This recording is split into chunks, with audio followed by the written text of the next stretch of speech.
创会14档的台南市灵性关怀协会，长期关注弱势学童教育议题，关怀并关乎家庭无私的付出，得到真侪企业单位、人民团体认同相挺。创会理事长周元良因为个人因素，短期内无法度继续主持会务，唔愿爱心工作就此停落，伊也将理事长一职交棒由吴浩珍接下当任。进行硬性交接的仪式，希望呢我们的新任理事长做个较侪公益活动啦来给他拍一下捧爱谢谢。咱任心为社团、甲立案、甲进安尼总共经过14档啊，14档讲长无长，讲短也无短因为我个人的因素，所以这2档拢无运作。我的年纪也到啊拄定见咱吴浩珍，愿意来接这个重担，我这我相信伊对这弱势的关怀会比我较了解，比我较同理心希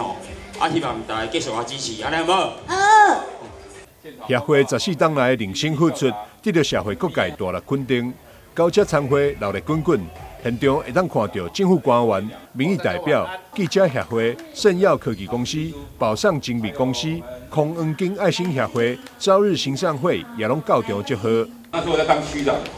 那的元良亲自到区长就来找我说是不是可以付一点那个就是说社会的关怀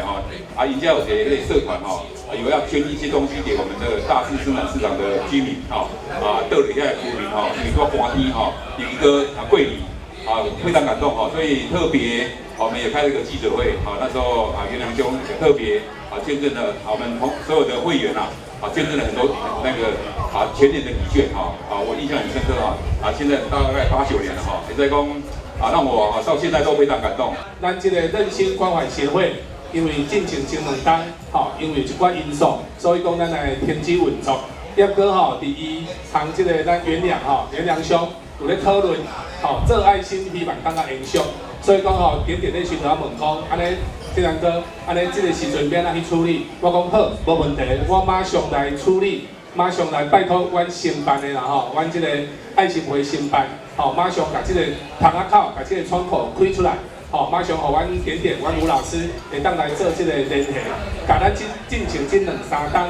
所欠缺的这个流程，各项欠缺的这个资料，咱利用这段时间，甲补充起来，会当让咱这个较好的优质的这个爱心会，会当重新来去运作。新任理事长吴浩珍表示，将会秉持着以爱为本、用心陪伴精神，持续关怀社区弱势族群。并拓展服务面向，涵盖长者甲特殊教育需求的学生，同时加强专业资源的结合，并积极串联社区，致力在永续发展，让爱甲关怀不断延续。